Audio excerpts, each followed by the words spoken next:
Welcome back to the Yellow Couch Chat, and today I'm joined by the wonderful Hans Lemm, who is the Group CEO of Green Resources. He's also a leader that serves on boards as well. He is currently the chairman of the European Union Business Group, which is a group that brings together European businesses within Tanzania who are investing and contributing to the economy and country. Hans Lemm, welcome to the Yellow Couch. It's great to have you. Thanks, Miranda. Okay. Hi, nice to be here. It's great to have you, and I'm really excited about today's topic because we're talking about green economy. We're talking about forestry, and you've been in that ecosystem for a very long time. You're a key player. Tell us more about how you've been involved and what you're doing in this space. 20 years now. Wow. So I came to Tanzania in 2002. Okay. More by accident than by design. That's how it usually works.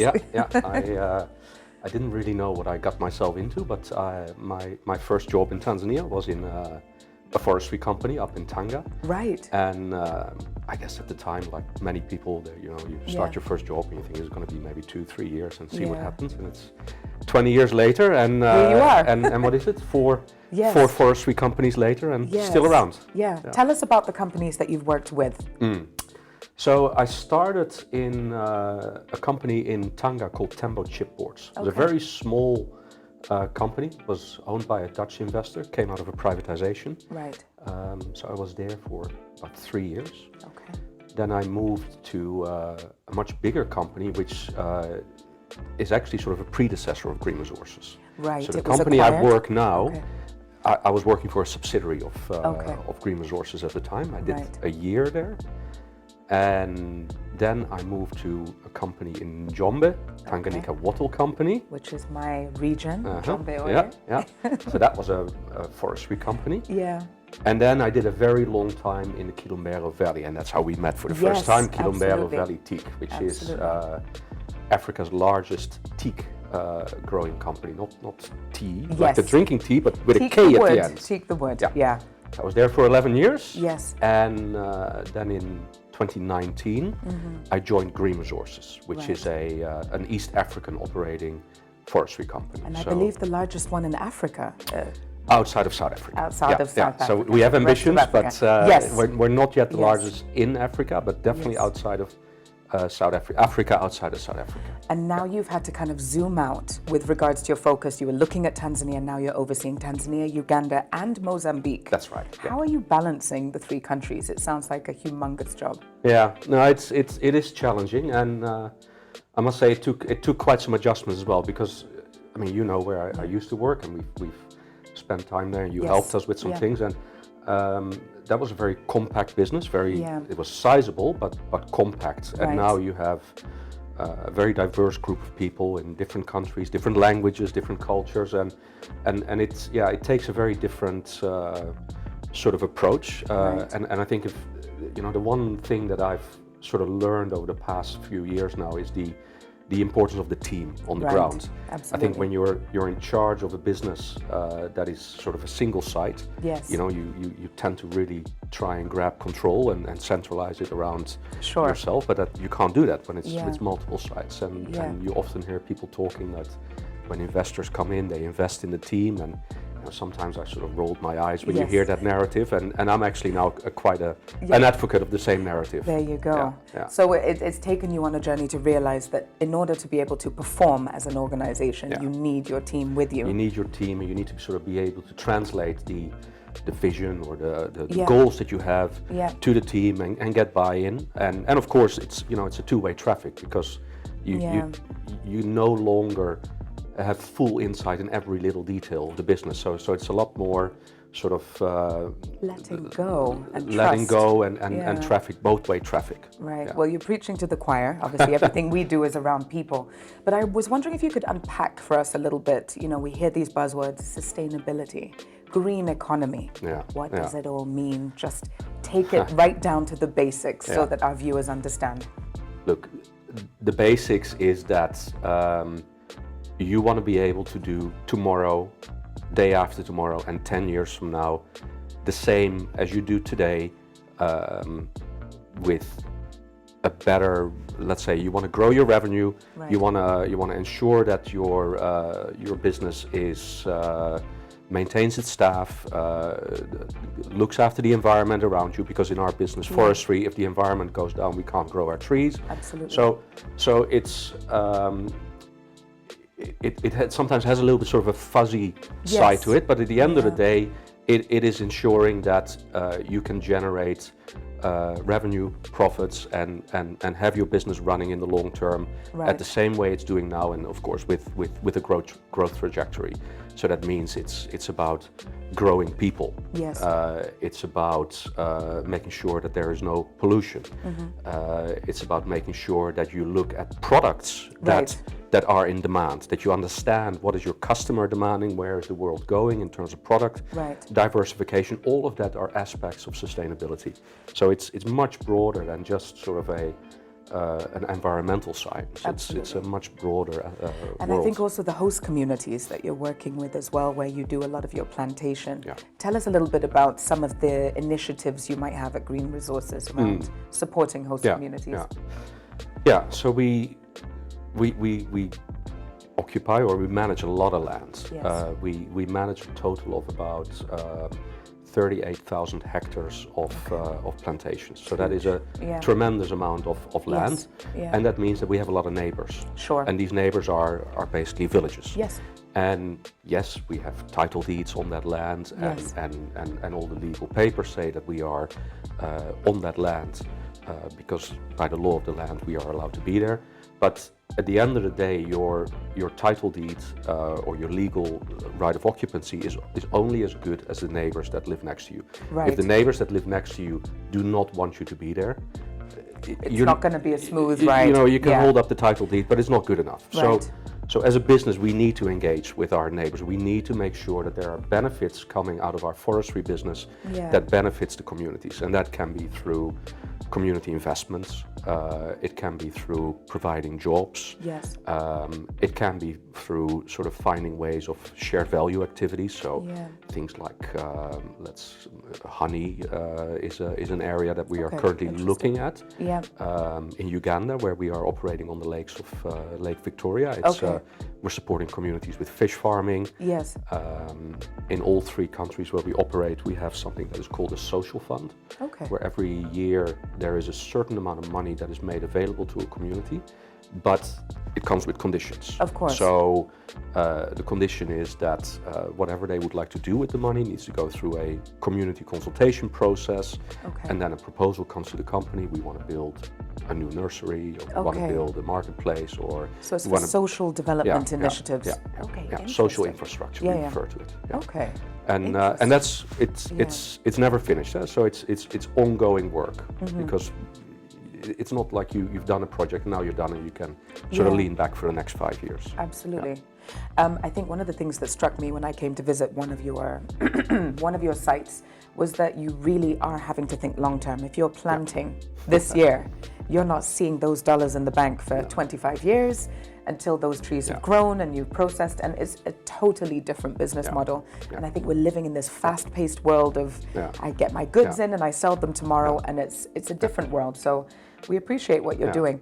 And I think in addition to that, you're also very much invested in youth and looking at young people coming into the forestry space. You're a partner of Gen M, our youth program as well.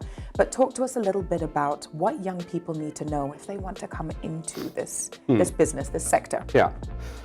So it's a sector that's based in rural economies. So I think first and foremost, if you work in forestry, you don't tend to wear a suit and a tie. You don't tend to sit behind a desk. You are going to be with your boots in the mud. There's no AC. Or in the dust. It is the way it is. So if you like the bright sides of the city, and many people do, I like it as well, because I live here. It is a difficult field for you. If you like to be out there in a healthy environment, nice climate, most of our operations are on altitude, so in Iringa, in Mozambique, it's very nice climate.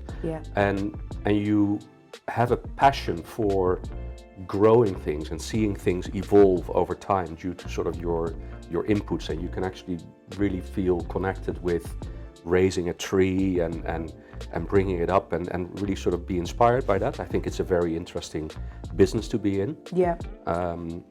But we use lawyers, Yes. we use engineers, we use accountants. Yeah. And so all of these people are in a business, and I think we have seen over time some very interesting new recruits, people that have come from accounting firms. We have somebody that used to work for one of the big 4 accounting firms and said, I actually want to get stuck in and really be part of a real industry. Yeah. And it is a very real industry. Absolutely.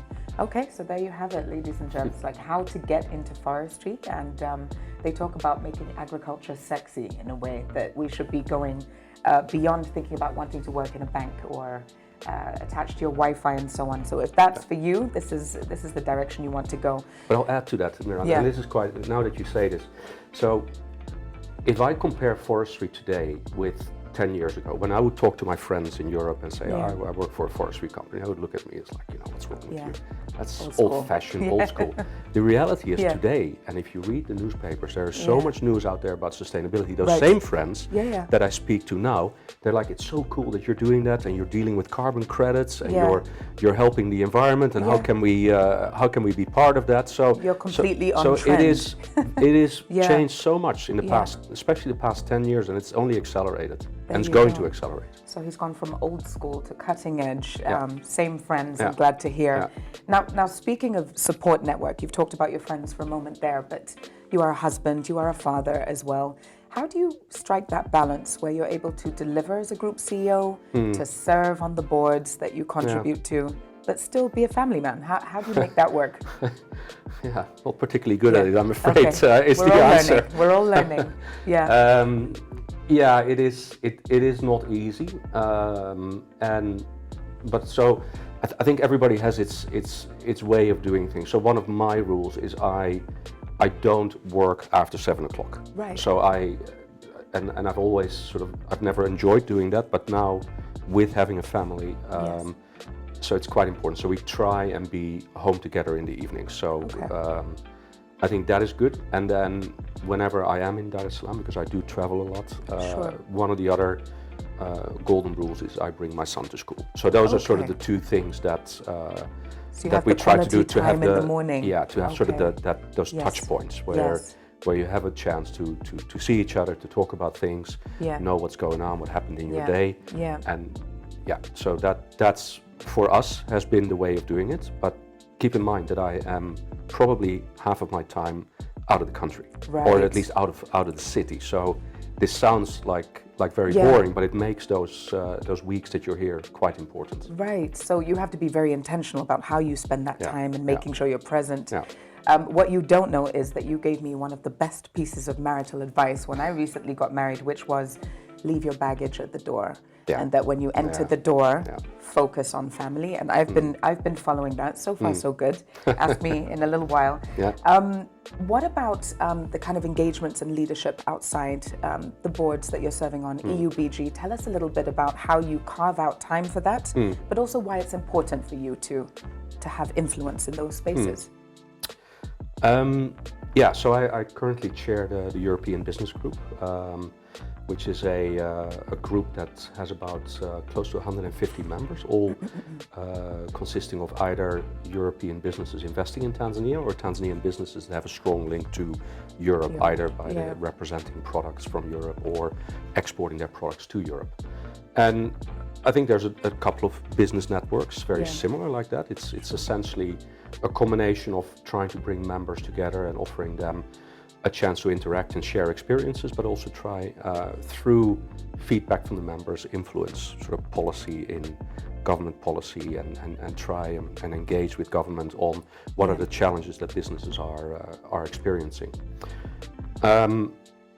You roll into these things, and so you were talking about advice just now. I was told by one of my mentors a couple of years ago, who said, Hans, make more of an effort to go out there. You're limiting yourself by only working at your company. Try and engage outside of the company, because it will broaden your horizon. You will understand connections better. How does the whole ecosystem of businesses, environment, economy work together. And so I think it's give and take in that way. So you get a lot from it, and hopefully you give something as well.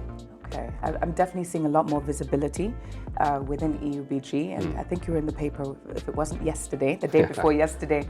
But yeah, you're doing some great work there, and it's certainly visible. A few rapid fire questions for you. When you think about your working week, if you could remove one task from that week, what would it be? Because everyone has something they hate. Let's start with an easy one. It's a task that you can't remove, but I find it probably one of the more difficult tasks is the,